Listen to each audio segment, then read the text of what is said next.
recent decades, the economic and geopolitical center of gravity has shifted eastward. The army chiefs of India and the US have underscored the importance of partnership between the two forces to ensure with their counterparts from around the world. The topic of the day, China. During a tour of the continent, he announced the Indo-Pacific Economic Framework, saying it would help the country members to grow faster and fairer. Regions that were once considered the backwaters of the world now have begun a phase of rapid modernization, the likes of which the global north saw after World War II. The Indo-Pacific region, as understood today, comprises 40 countries and economies, 65% of the world's population, 37% of the world's poor, and an estimated 50% of the world's GDP by 2040. The region is also host to nations which are the most vulnerable to the effects of climate change. To refugees or displaced people who are facing conflict situations, we're seeing increasing numbers of people displaced by climate change, and it's really unprecedented, very, very dramatic, and as a result it's also becoming more and more difficult to find durable solutions for people, for refugees, for displaced people. Considering the inescapable importance of the region for any potential future world order, various global north nations have devised their national Indo-Pacific strategies. Whether it be through the allure of the Belt and Road infrastructure or the idealism of a free and open Indo-Pacific, a strategic, economic, and rhetoric arms race is already underway. The world is once again witnessing the kind of great power rivalry that inevitably leads to the horrors of war. We stand here today at a decisive decade, not just for the Bay of Bengal, but for the broader Indo-Pacific region and the world. The window of opportunity to deal with shared threats is closing fast. History has shown that nations caught in the crossfire bear the brunt of the consequences of reckless brinkmanship. The only advantage we're allowed is to learn from past mistakes, and the only way to de-escalate the situation is through conversation.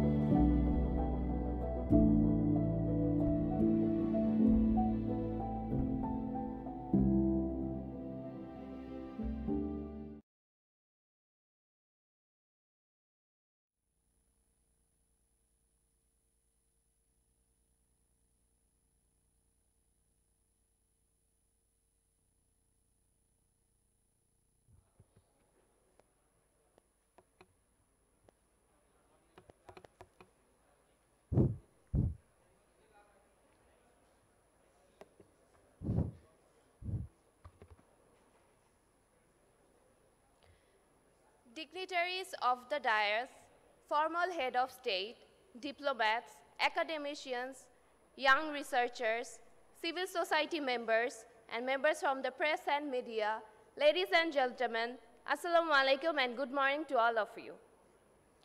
I, Surat Rana Rushmi, on behalf of Center for Governance Studies, welcome all of you from home and abroad to the second edition of the Bay of Bengal Conversation. It gives me great pleasure to welcome all of you to this important global conference hosted by CGS. At this wonderful setting of Pan-Pacific Sonarga Hotel, Dhaka. The Bay of Bengal Conversation, which is an annual geopolitical conference, will be focused on all the fault lines that threaten regional peace, stability, and prosperity this year. Without any further ado, I would like to request the speakers of this inaugural session to the stage. The speakers are Monjur Ahmed Chowdhury, Chairman, CGS Bangladesh; Mausa Mara, former Prime Minister Mali, member Club de Madrid; and last but not the least, Jilur Rahman, Executive Director, CGS, and Chair of Bay of Bengal Conversation, Bangladesh.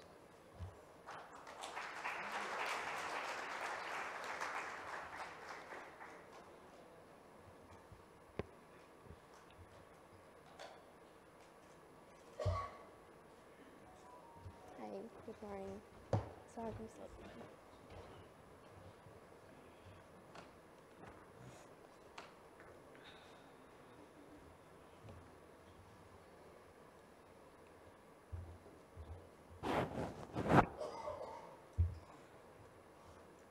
Now, I would like to call upon stage Jilur Rahman to give his initial remarks. Thank you.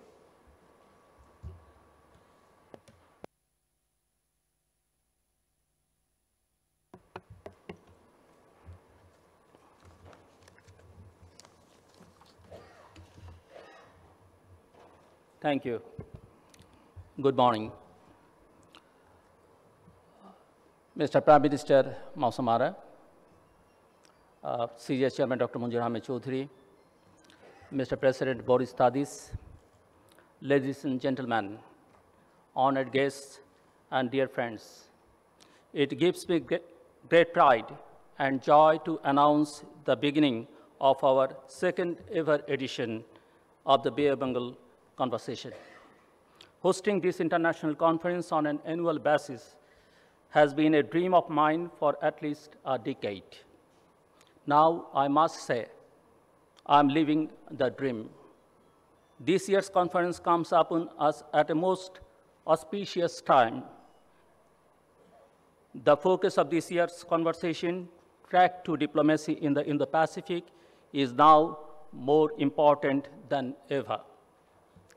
Currently, a dark shadow of doubt is lingering over every one of us who count ourselves as regional stakeholders. Due to war, pandemic, and global recession, the world is becoming more and more divided. Nothing has been a bigger wake-up call to use than the ongoing war in Europe. We have come to fear that a long era of peace may soon come to an end. However, even in this chaos, there is hope and there is opportunity. For nations that are just rising from the third world, the geopolitical multipolarity has allowed space to make significant national development. As the prominence of the global south rises in all the largest multinational frameworks, we are beginning to catch a glimpse of a world where nations who traditionally never had a voice in geopolitics gradually develop into veritable bases of soft power. Just a few months back, Bangladesh announced its own Indo-Pacific outlook. Such an outlook is just one of the many initiatives and doctrines that various nations have adopted. There is now a collective understanding that to move forward towards prosperity and peaceful coexistence, we require a fresh new approach to regional diplomacy, a paradigm shift in regional security architecture, and a brand new method of track to diplomacy, all to ensure that we are not too noisy to brand each others as enemies. And that brings us to this conference today. The result of more than a year of work, we have learned many lessons since last year. We have also received a lot of questions about our intention, especially from our own government. I would like to take this opportunity to restate who we are. We do not support or condone any political party of any nation, Bangladesh or abroad. Our organization, the Center for Governance Studies, is an independent think tank, and we know very well the price of independence. Even as we try to be more inclusive in our programs, many do not accept us due to their affiliations. Worse still, many attribute malice to us when we are just trying to promote Bangladesh as the ideal nation to conduct track to diplomatic activities. Even in the face of all such obstacles, our very young and small team has managed to prevail and bring us all together for the next 3 days. Now, a little bit more about the conference. This year's Bay of Bengal Conversation will focus on identifying and elucidating aspects of the various Indo-Pacific strategies of different nations and delving into perspectives of regional stakeholders. academicians, and diplomats to expound on trends and trajectories of regional development and challenges. The multitudes of conversations will cover 5 different perspectives, in particular when analyzing geopolitical development in the Pacific. One, the Indo-Pacific as a convergence of foreign policy paradigms. 2, the Indo-Pacific as a new theater of great power competition. 3, the Indo-Pacific as a geopolitical tinderbox. 4, the Indo-Pacific as a frontline climate action. And 5, finding the narrative for the Indo-Pacific in the new world order. We'll explore all these topics and more throughout the various plenary sessions, parallel sessions, and as well as our studio sessions.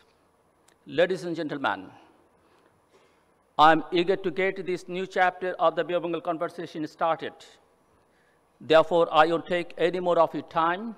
I'll just end my remarks by thanking all of you and our partners who have stayed with us through thick and thin.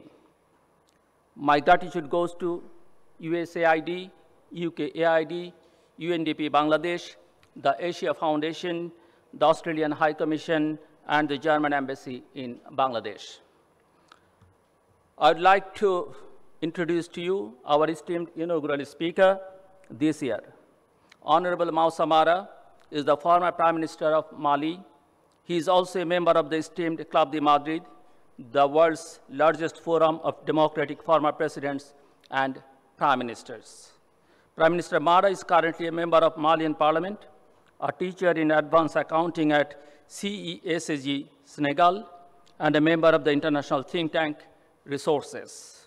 He has served as an international consultant in the fields of governance, institutional, organizational, and operational studies, assistance to countries and intergovernmental organizations, has carried out numerous interventions in Gabon, Mali, Niger, Rwanda, Senegal, but also for the benefit of Cyprus Social Security, 17 member countries, SOLS Food Security, 13 member countries, UEMOA, 8 member countries, ECOWAS, 15 member countries. It is my great privilege to ask Mr. Moussa Mara to take the podium and give his much anticipated speech. Mr. Prime Minister.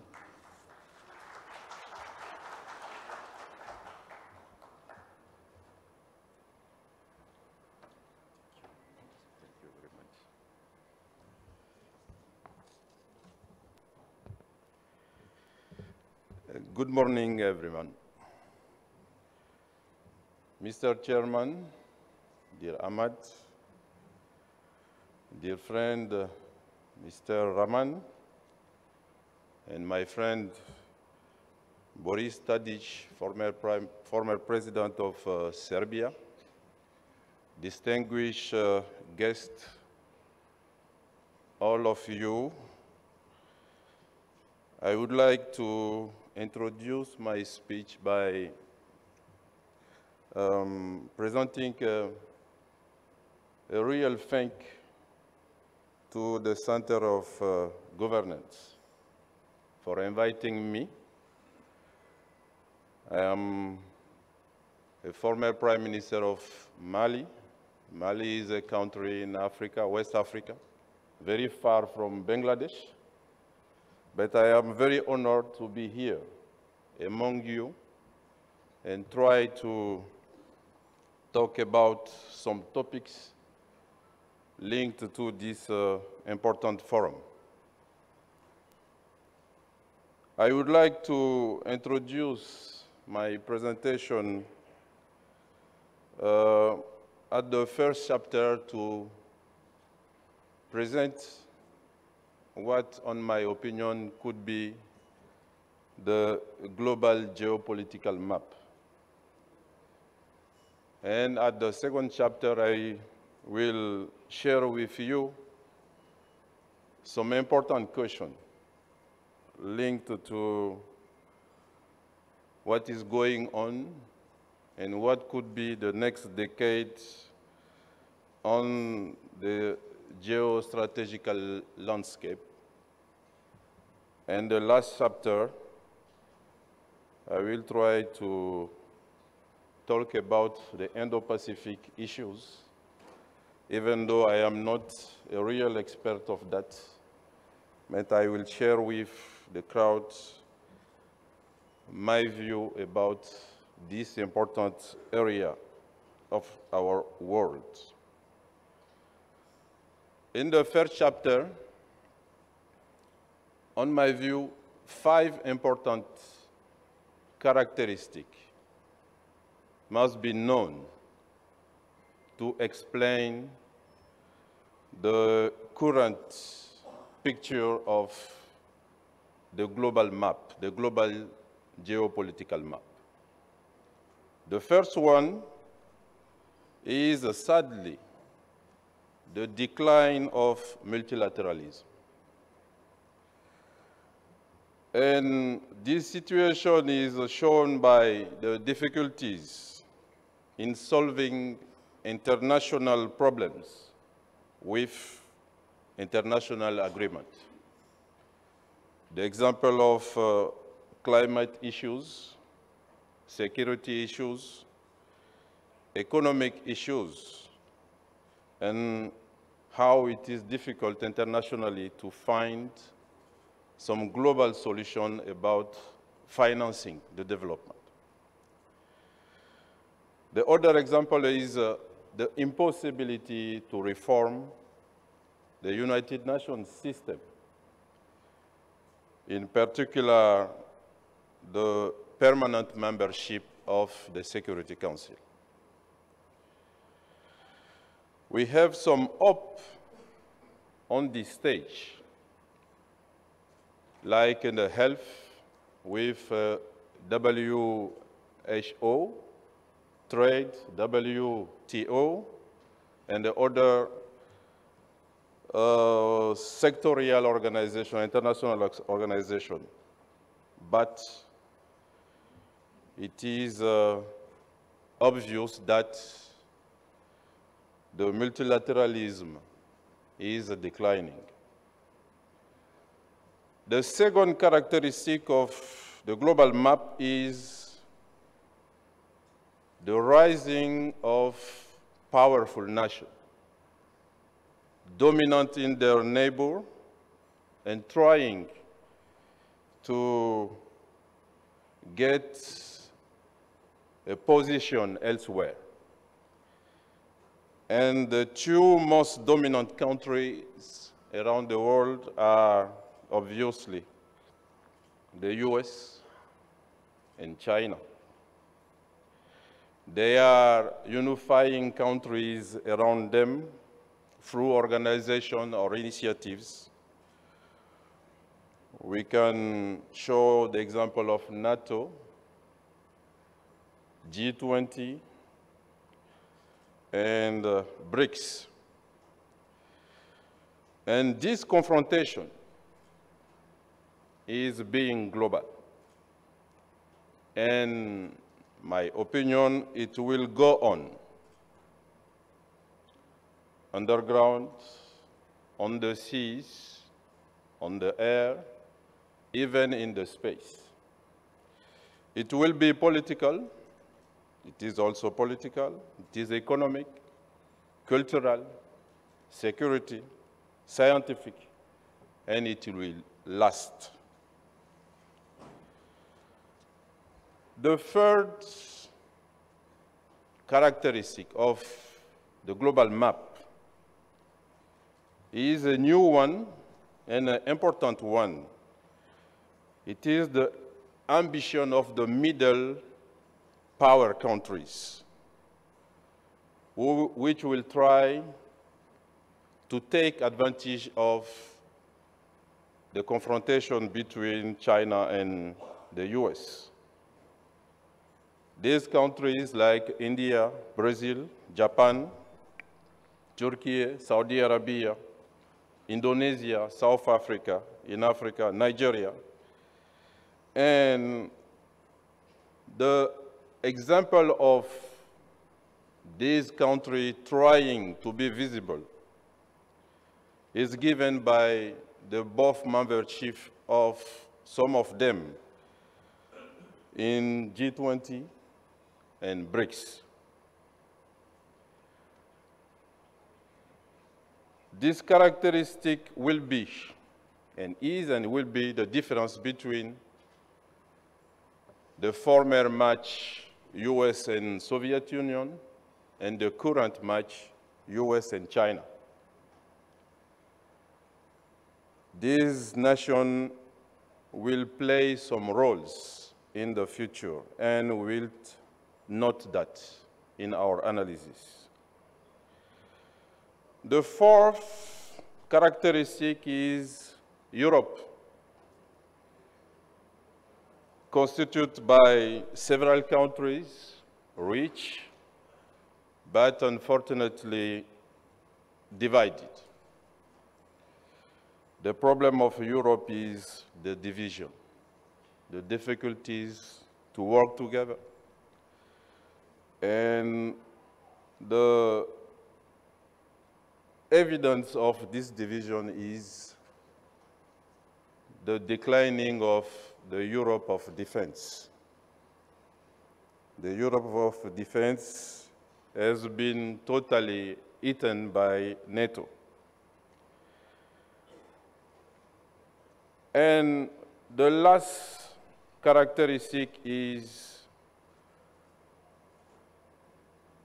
I don't know if you can say the declining of democracy, but democracy is being challenged in different parts of the world now. We are facing to the rising of fury and rage, radicality everywhere, and the trend of national policies inspired by the right vision of the societies. Close the borders, nationalism, focus on their own interest, have finished damaging the democracy image. And now, in several countries, democracy is not considered as the right way for development. And if we look at the African situation, we'll show some example of that. Some what we call coup d'etat, the overthrow of regular regime in some countries in Africa, and the young thinking that they believe in autocracy compared to democracy. This is a characteristic of the global map. We have to take that into account. In the second chapter, I would like to share with you some questions, analysis about what is going on in the planet. The first is the war between Russia and Ukraine, which is going on with a huge impact everywhere. And on my opinion, this war will last, unfortunately. And I think this war is not winnable by any part. Russia has not enough resources to win, and Ukraine will not get enough weapons to win. And this situation will weaken, for sure, Russia, and it will damage the cooperation overseas around the world. The second thinking I would like to share with you is about values.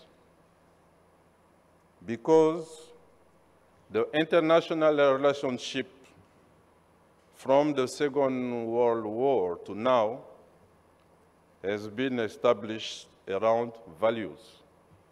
But now, look at the values around the world. The first is the freedom. Freedom of speech, freedom of association, freedom to choose who may lead the collectivities. These freedoms are being contested by a lot of states, regimes around the world. The second is the right for everyone to access services, to be educated, to get health, to get job, to get revenue, income. And if this value is important, why we are struggling to get the SDGs by 2030?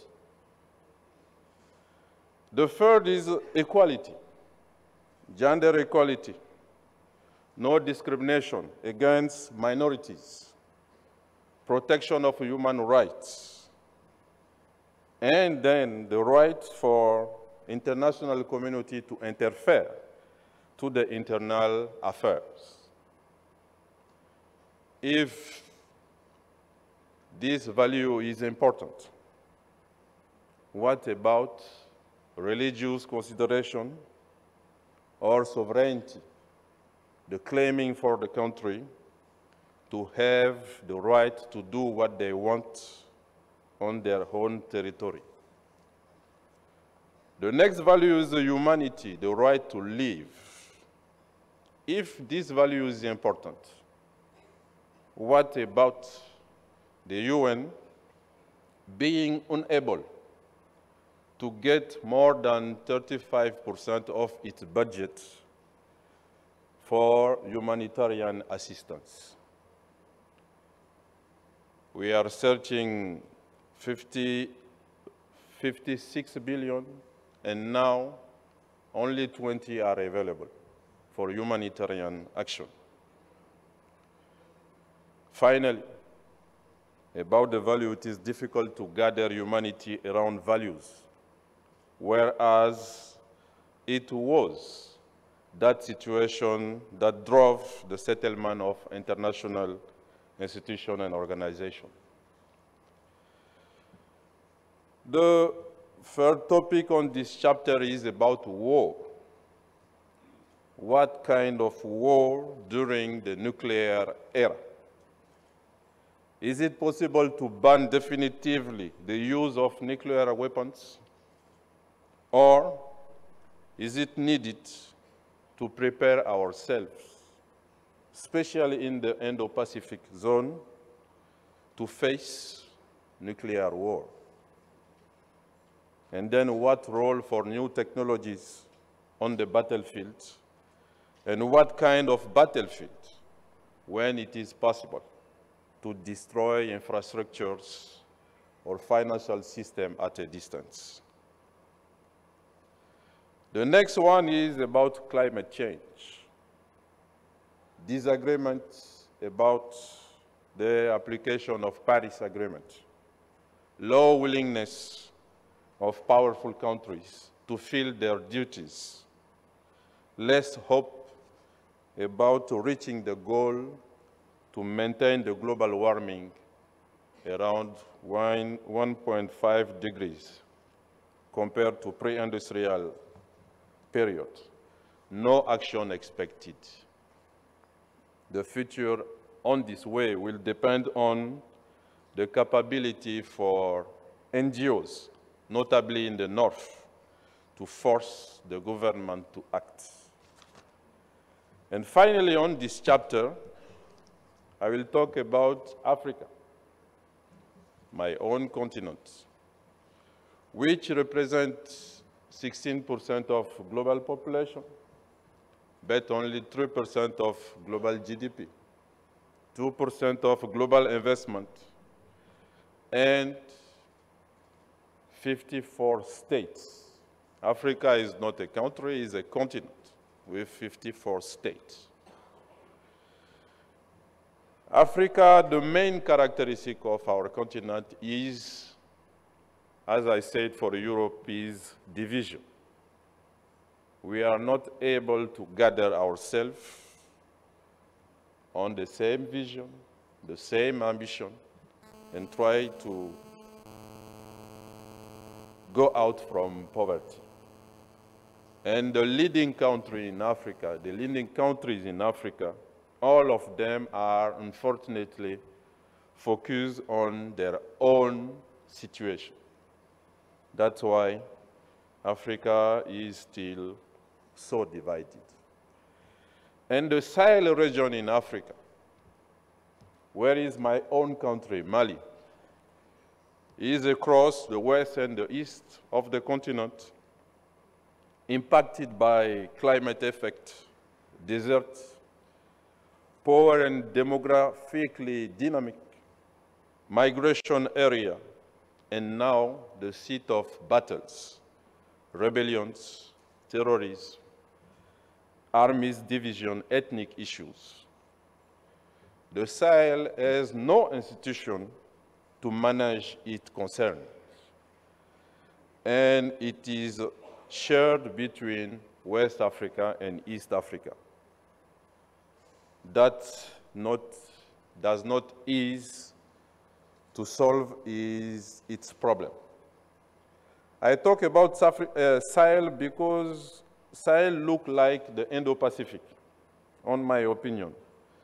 Not totally a continent, undefined map, undetermined concept, some countries together, but a huge difference between them, and the difficulties to gather themselves around the same vision, the same ambition.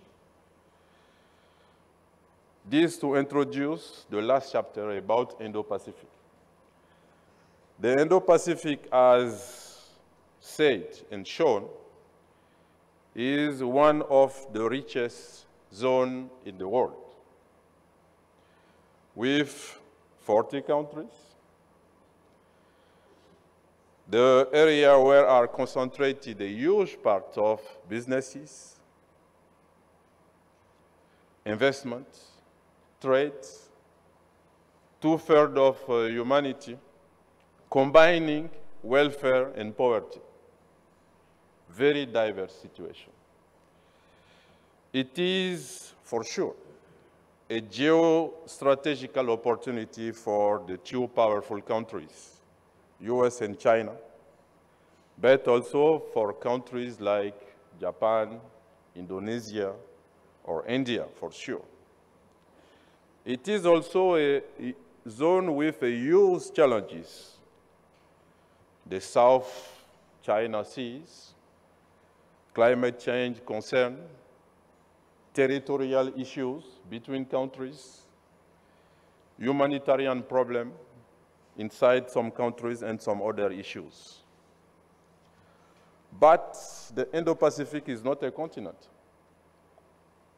and has no institution or no organization in charge of tackling its political or other difficulties, economic, environmental, and security.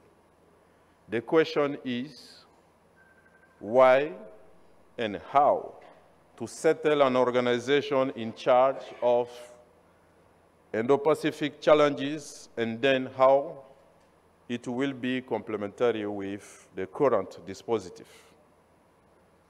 On my opinion, the first answer is it will be difficult to gather the region in a political way and in a political organization due to the complexity of the reality. Maybe, like what is going on in the UN system, it is possible to focus the attention on some sectorial issues like climate, health, trade, freedom of movement of people, capital, and other issues, like what the European Union started by steel and coal, and then try to enlarge the scope. For the future, the probable scenario will be the face-to-face confrontation between China and US in the Indo-Pacific, and some role played by the middle powers. In this context, countries in the region must be smart to take advantage of the regional and global balance created by this confrontation to reach their targets in terms of security, stability, and prosperity. This will be tricky, but not impossible. Dealing with powerful nations could be complex because they are able to be at the same time big as an elephant and small as an ant. Finally, and I will conclude by that, we must never forget that it is difficult, near impossible to predict what will happen in the global map now. The only certainty for the future is the uncertainty that surrounds it. Anything planned can be swept away by a single event, and we will face several events in the coming years and decades. What we need to integrate is the need for agility, adaptability, and resilience. Agility, adaptability, and resilience, which are needed for a single country, region, continent, and a zone like the Indo-Pacific. And for that, building consensus are needed around ideals, ambitions, and visions in order to gather people and to maintain the truth between people and leaders in a country, in a region, and in a continent.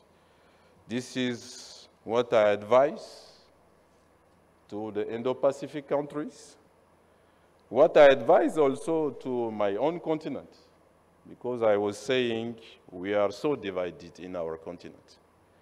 And this is the substance of my speech. And I would like to thank again very warmly the Center of Governance to inviting me to make this speech. Thank you. Thank you for your hearing.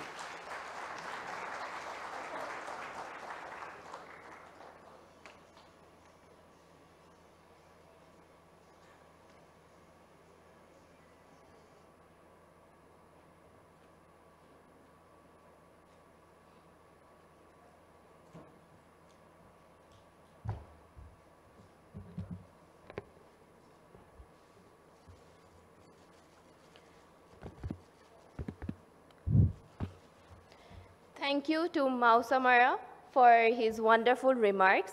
Now I'd like to call upon stage Monjur Rahman, the chairman of CGS, to give his remarks. Thank you.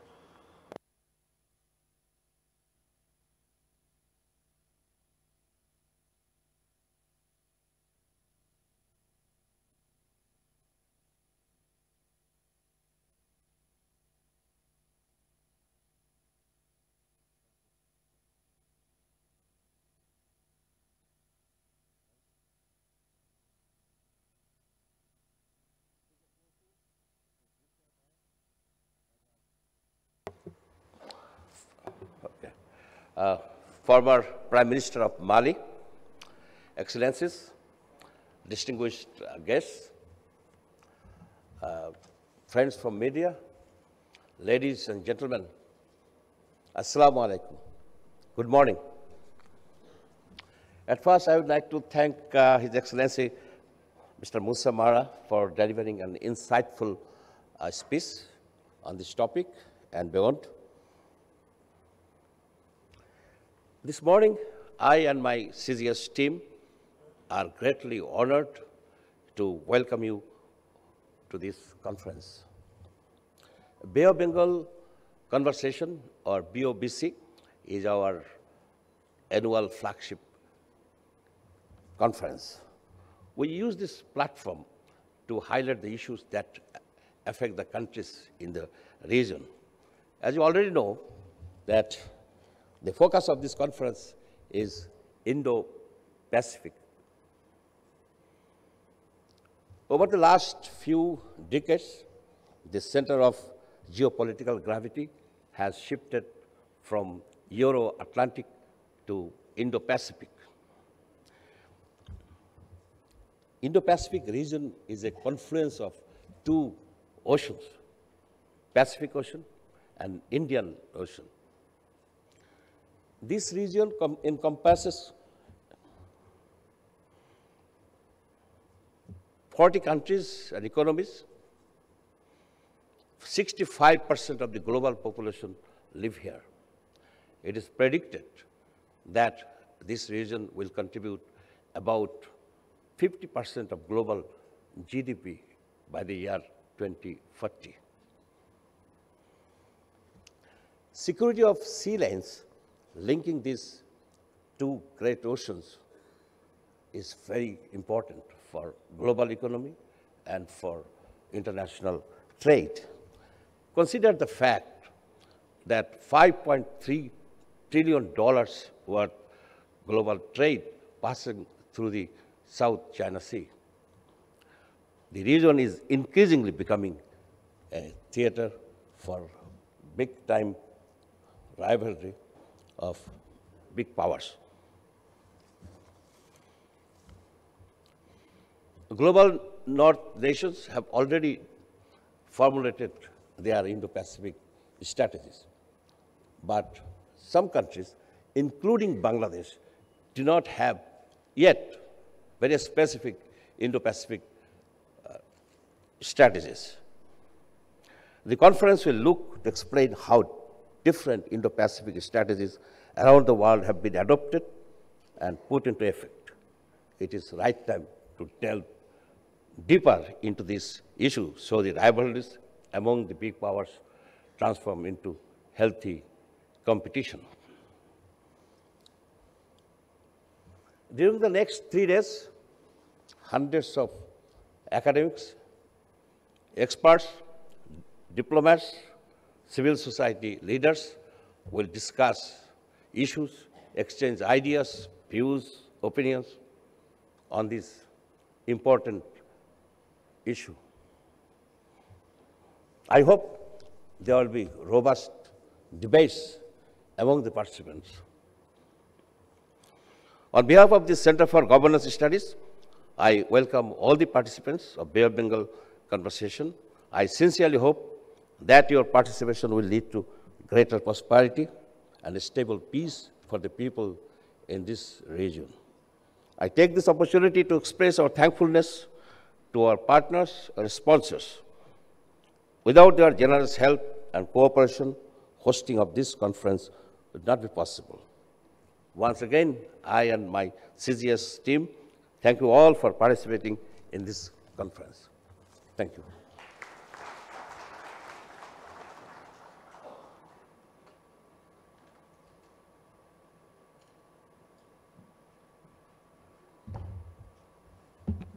Thank you, Chairman, sir. Now I'd like to request all the speakers to come in front for the group photo.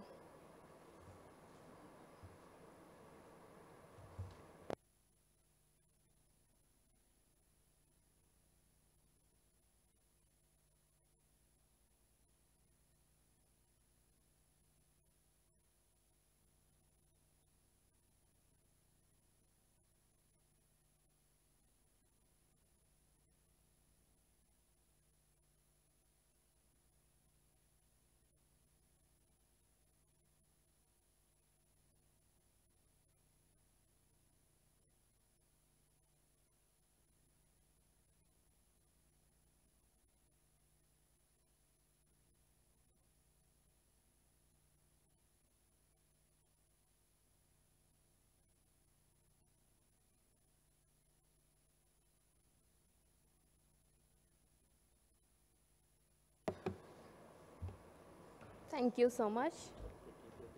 Thank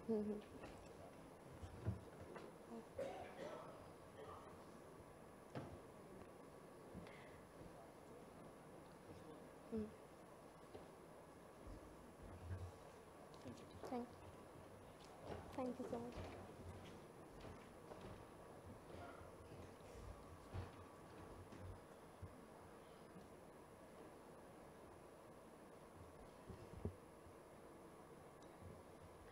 Thank you to all of you for joining us in this inaugural session. Please have your tea or coffee in the foyer. Thank you.